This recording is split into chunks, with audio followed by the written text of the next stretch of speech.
तो स्टूडेंट आज हम बात करते हैं प्रोराटा के क्वेश्चन की।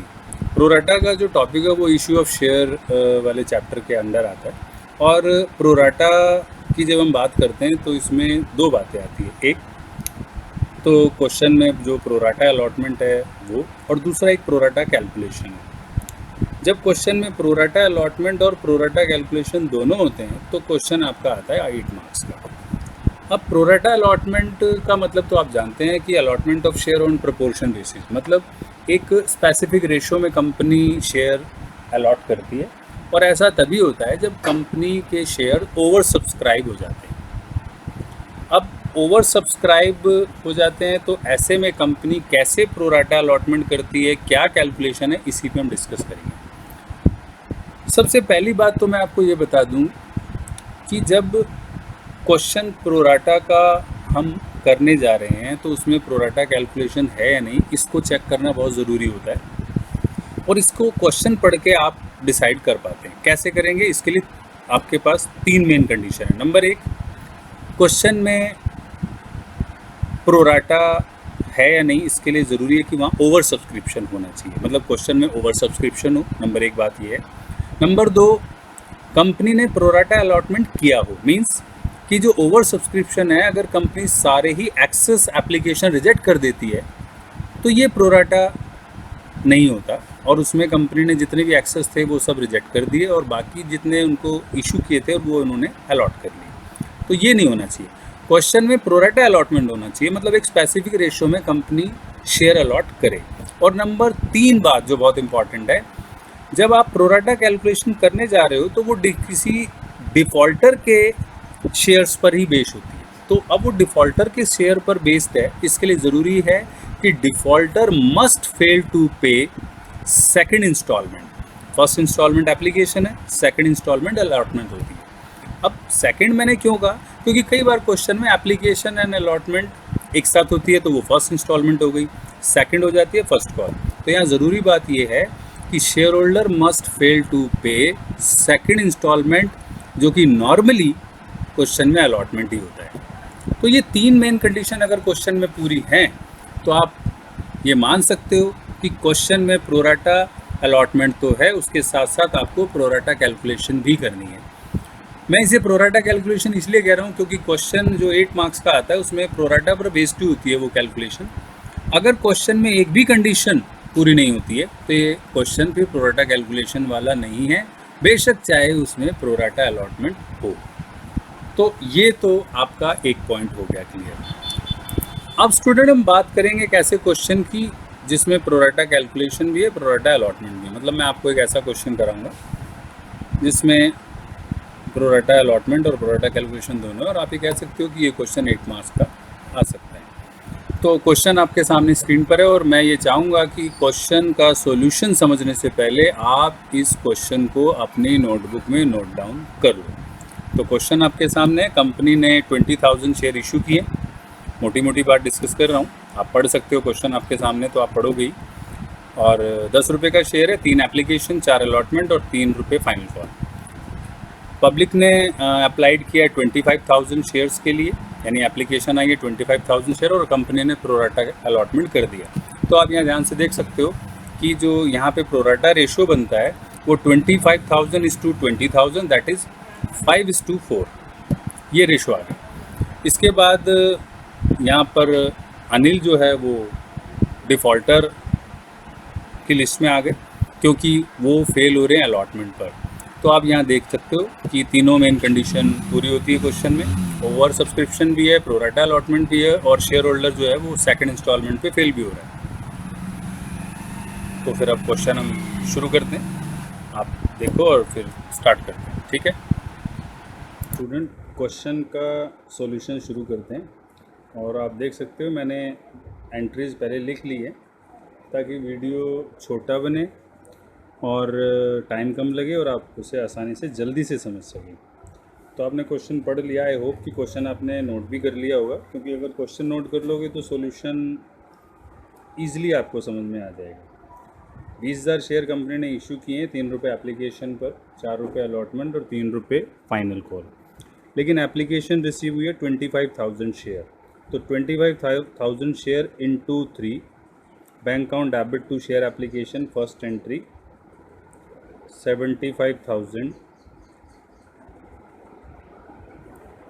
अब कंपनी ने इशू की थी 20,000 शेयर और एप्लीकेशन रिसीव हुई है 25,000। आपने पढ़ा है कि कंपनी ने प्रोराटा अलॉटमेंट कर दिया and no application is rejected. तो जब प्रोराटा अलॉटमेंट हो गया तो second entry share application account debit to share capital 20,000 जो शेयर इशू है उसके अकॉर्डिंग जितना बनता है वो आप कैपिटल में लिखोगे, यानी 60,000, और जो 5,000 का अमाउंट है वो हम अलॉटमेंट पे एडजस्ट कर लेंगे, यानी 15,000। 5,000 शेयर इंटू 3। अब अलॉटमेंट हम करेंगे तो अब आप देख सकते हो अलॉटमेंट में share allotment account debit to share capital. Question अब पूरा 20,000 से होगा। 20,000 into 4, share allotment account debit to share capital 80,000,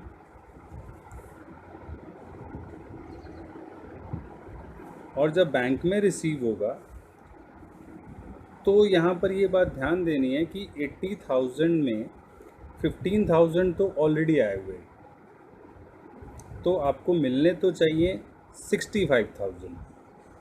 मतलब 80,000 माइनस 15, 65,000 का अमाउंट हमें मिलना चाहिए।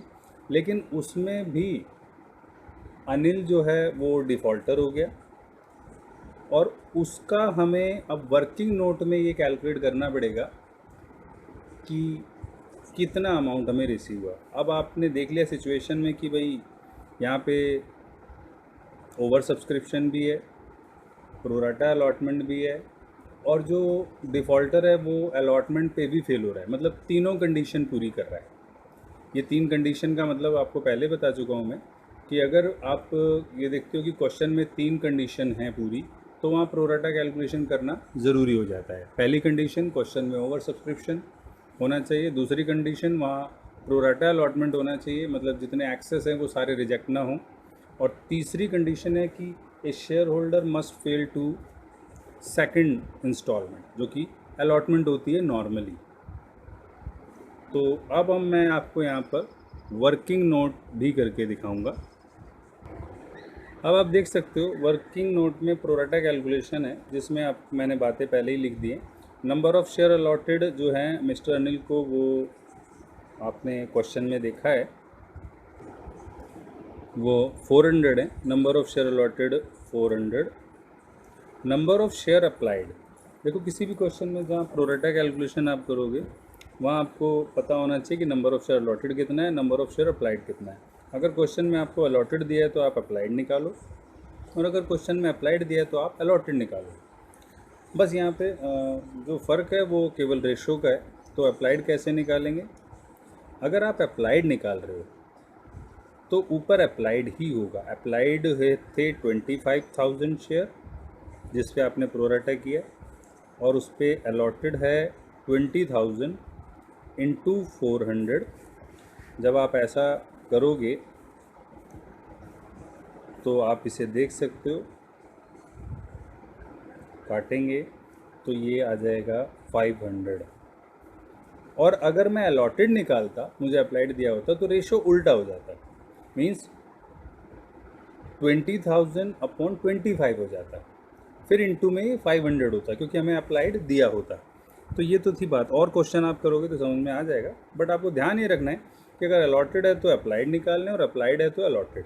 अब एक्सेस मनी का सीधा तरीका, application bracket applied share minus allotted. अगर आप देख रहे हो डिफरेंस 100 का आ रहा है, 100 मल्टीप्लाई 3 से करेंगे तो 3 इंटू 100 300 एक्सेस मनी आ गया, ये रुपीज़ है। अब टोटल अलॉटमेंट मनी रिसीव में देखो क्या करेंगे, आपने टोटल जो अलॉटमेंट मांगा है वो बनता है 20,000 शेयर इंटू 4 करके हमने मांगा था 80,000, ठीक है। तो अब उसमें इस शेयर का कितना बनता है, क्योंकि इसके 400 शेयर है तो आप क्या करोगे, 400 शेयर पर आप मांगोगे 4 रुपये माइनस इसका एक्सेस, क्योंकि अगर हम इसे अलॉटमेंट मनी मांगेंगे तो जो इसका एडवांस अमाउंट है वो तो ये नहीं देगा, वो माइनस करेंगे हम। तो 4 चौक 1600 माइनस 3, 1300 रुपये इसने देने थे जो नहीं दिए।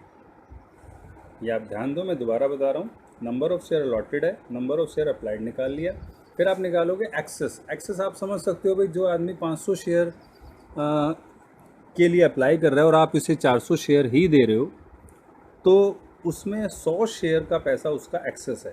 500 माइनस 400, 100 आ गया इंटू एप्लीकेशन, 300 उसका एक्स्ट्रा है, और 300 अब जो है वो हम अलॉटमेंट में एडजस्ट करेंगे। अलॉटमेंट में 400 शेयर पर 4 रुपये मांगोगे, 1600, 1600 में 300 रुपये नहीं मिले तो 1300 रुपये उसने नहीं दिए। तो ये आपका अलॉटमेंट मनी जो नहीं रिसीव हुई वो आ गई। अब देखो एंट्री में कैसे लिखेंगे। एंट्री हम कर रहे हैं तो कॉल इन एरियर हमने निकाल लिया 1300। अब आप यहाँ ब्रैकेट में दिखा सकते हो कि भाई जो बैंक का अमाउंट है वो कितना आएगा। टोटल 80,000 में ऑलरेडी 15,000 आया हुआ है, और माइनस 1300 डिफ़ॉल्टर के हैं, तो 65 तो ये हो गया था, 65 में ये आ गया तो 63,700 ये अमाउंट आएगा। ये आ गया 63,700। अब हम फाइनल कॉल की एंट्री करेंगे। फाइनल कॉल पे 3 रुपये है, 3 रुपये 20,000 शेयर पे करें तो 20 या 60, ये share final call debit to share capital 60,000। और जब हम कॉल इन एरियर की बात करेंगे तो 400 शेयर पर 3 रुपये नहीं मिले, यानी 1200 हमें नहीं मिलेगा 60,000 में, तो ये आ गया 58,800। ये फाइनल कॉल हो गया। अब फॉरफीचर की एंट्री, अब यहाँ ध्यान देने वाली बात है। फॉरफीचर में आपने 400 शेयर पर पूरे 10 रुपये मांग लिए, यानी share capital account debit 4000। Call in arrear दो अमाउंट है आपके पास, एक अलॉटमेंट में था 1300 और एक फाइनल कॉल पे 1200, तो दोनों को आप प्लस कर दोगे 2500 हमें नहीं मिले।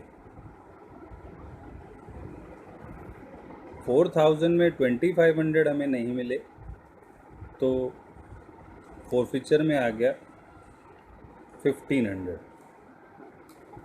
ये फॉरफीचर की एंट्री हो गई। अब हम रीइशू की बात करते हैं।